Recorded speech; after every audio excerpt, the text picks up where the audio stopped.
bom? Então tá, iniciando novamente, da onde a gente parou, tá? Só para vocês terem, quando forem pegar esses vídeos, vocês pegarem partes.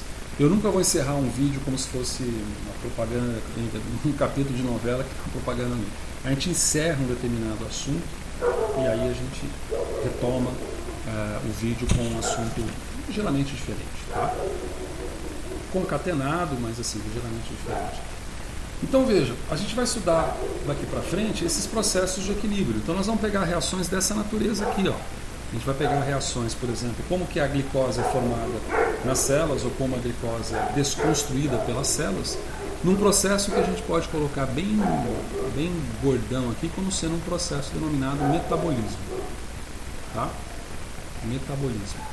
O metabolismo não diz somente a glicose, há tudo que você come ou que você não come e o seu corpo e suas células processam ou deixam de processar, principalmente quando você não come.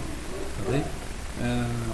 A célula viva, ela está dentro de um capítulo também da termodinâmica que é interessante,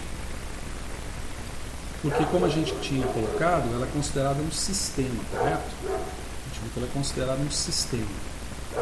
Bom, ao ser considerado um sistema, aqui embaixo, esses sistemas eles são classificados na termodinâmica. Então, por exemplo, a célula é considerada um sistema aberto. Por que ela é considerada um sistema aberto? Porque ela permite que se troque. Vou colocar aqui, fazer um jeito diferente. Troca-se para cima. Aqui vamos colocar energia. E aqui a gente vai colocar matéria. A célula é capaz de trocar. Como a gente pode colocar isso? Vou colocar assim, fazer uma tabelinha aqui bem malucona. Passa para cá, né? Papum, PayPal. Ela é considerada um sistema aberto do ponto de vista termodinâmico porque ela troca energia. Concorda? Quer dizer, o calor que é produzido na queima de uma glicose, que é uma queima, Lavoisier já disse isso, acho que 1700 ou 1600, alguma coisa. Lavoisier disse isso, quer dizer, a combustão biológica, ou o metabolismo, ele equivale quantitativa e qualitativamente à combustão química. Então é uma queima. Então uma queima de uma glicose é capaz de liberar determinados elementos, subprodutos, aumentando a entropia do sistema, desordem do sistema, ainda mais aqui que libera gás, mas também é capaz de liberar uma determinada quantidade de energia que pode ser utilizada num processo. E aí você vai visualizar, a gente vai visualizar quantidades termodinâmicas úteis, tais como a entalpia, tais como a energia de Gibbs. E tais como a entropia, que dependendo da situação você também trabalha ela de forma útil, não que ela seja uma energia considerada útil, ela é não aproveitável. E você vê que a gente consegue trocar matéria também, né? Então, sendo o metabolismo celular um sistema aberto, ou a célula, vou puxar aqui esse azulzinho aqui, ó. A célula sendo considerada um sistema aberto, ela é capaz de trocar matéria também, né? Então, por exemplo, ela é capaz de produzir aqui uma grande quantidade, mas eu estou só me atrapalhando. Ela é capaz de produzir aqui pela mitocôndria o chamado ATP. E esse ATP, ele pode deixar a mitocôndria, como ele pode até deixar a célula, dependendo da situação. Mas esse ATP também pode ser quebrado. E esse ATP, a quantidade produzida é tremenda. Só para você ter uma ideia rápida aqui, vou colocar um asterisco aqui. Independente se você é homem ou se você é mulher, se você tiver aproximadamente 60 quilos, K minúsculo, não consigo fazer aqui direito, você pode ter certeza que desses 40 quilos são ATPs produzidos ou metabolizados diariamente. E por que você não engorda 40 quilos por dia? Você não engorda 40 quilos por dia porque você quebra esse ATP. Então, da mesma maneira como você pode fazer uma glicose, quebrar uma glicose, no nosso corpo a gente faz glicose também. A gente não é planta, a gente não faz fotossíntese. A gente não faz a glicose a partir da fixação do carbono que está aqui, ó, fixação do carbono, convertendo em carbono orgânico. Mas a gente pega outras substâncias e converte a glicose numa boa. Talvez você tenha ouvido falar em algumas dietas, como a dieta de proteína, que se você comer bastante proteína, você não precisa se preocupar com glicose. Por quê?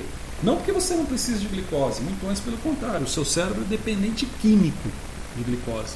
Literalmente, o seu cérebro é dependente químico de glicose. Mas porque você consegue pegar o aminoácido, tirar o grupo amino e jogar para um lado, transforma em ureia, aí você pega aquele esqueleto carbônico do aminoácido e transforma em glicose. Alanina e glutamina, os principais aminoácidos que são pequenos, baixa massa molecular, boa polaridade, se dão muito bem com a água, percorrem nosso sangue e podem ser convertidos a moléculas de glicose numa boa, certo? Em heterótrofos, né? Nós somos heterótrofos, a gente precisa comer para poder sobreviver. Os autótrofos, eles não precisam, você tem a partir da energia solar, você tem litótrofos, e aí você tem umas outras subclasses.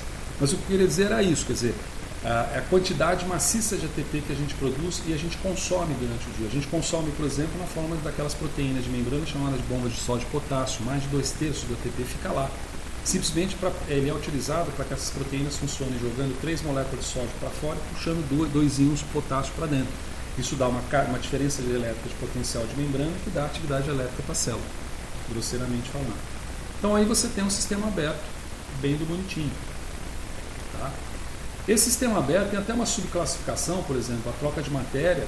Um sistema aberto pode não trocar energia, e aí você chama dele de adiabático. Né? Então você tem, em química existe um instrumento bioquímico também chamado microcalorímetro, que ele mede o calor gerado numa reação química. E esses microcalorímetros você tem eles adiabáticos, ou seja, eles não trocam calor com o ambiente, o sistema fica lá todo fechadão. Mas você também tem outras definições. Você tem um sistema. Deixa eu voltar aqui para a coisa. Você tem um sistema chamado sistema fechado. Não é o sistema da célula. Tá bem? Num sistema fechado, o que você tem é o seguinte: se a gente representar sistemas abertos de uma maneira com tubos de ensaio, a gente pode dizer que os processos bioquímicos estão ocorrendo aqui e está havendo uma troca aqui de matéria na forma de gás, por exemplo, para a superfície do tubo de ensaio, como está havendo também trocas de calor nessa superfície, tá vendo? Vou colocar aqui meu cassetinho para apresentar melhor, porque não ficou muito bonitinho isso aqui não. Então isso aqui sobe, eu não sei se isso aqui piorou, mas você tem troca de matéria e tem troca de energia. Já num sistema fechado, você vem aqui e tampa esse tubo aqui, ó. Então os processos químicos e bioquímicos que ocorrem aqui, eles ficam fechados, né, confinados ao sistema. Mas nada impede que você aqueça ou resfrie esse sistema. Então ele consegue trocar energia, mas não consegue trocar matéria. Certo? E por fim você tem os chamados sistemas isolados. Um sistema isolado, mais uma vez aquela história. Sistema você que define o que é. Então Clausius definiu que o universo é um sistema isolado. Não tem nada para fora do universo. E ele não troca energia nem matéria com ninguém. Há controvérsias em algumas filosofias de vida, tá? Mas o universo, do ponto de vista da física clássica, é um sistema isolado e a sua desordem tende ao máximo a partir do momento que a desordem é a entropia. Dentro da segunda lei da termodinâmica, dos enunciados da segunda lei da termodinâmica preconiza que a entropia do universo tende ao máximo. Né? A temperatura tende a nivelar em todos os pontos e a desordem tende ao máximo por causa do efeito de expansão. Tá certo? Um sistema isolado você não troca energia, você não troca matéria. Então aí você tem uma definiçãozinha rapidinha desses sistemas, dos quais o que mais interessa à bioquímica, obviamente, é os trabalhos que são feitos com sistemas abertos. Né? Que nós vamos começar a ver a partir de agora, num assunto da bioenergética um pouco mais aplicado, ou seja, quais são as quantidades energéticas que eu observo numa célula das suas transformações químicas, o que é útil. Falando em poucas palavras, aquelas tabelinhas que tá assim, você pega um miojo, não vou falar marca, você pega um macarrão lamen, ou você pega um molho de tomate, ou você pega qualquer alimento e você vê no rótulo escrito assim, tantas calorias, né, tantas calorias que tem aquele composto, aqueles componentes, aquelas tabelas da Anvisa, né, a Anvisa que coloca o produtor é que faz aquelas tabelas no computador, mas a Anvisa exige que existam essas tabelas. E ali tem as quantidades energéticas daquele alimento. De bater o olho lá, você sabe se você vai engordar muito ou pouco, porque engordar você vai mesmo. O negócio é saber se você vai engordar muito ou pouco, né?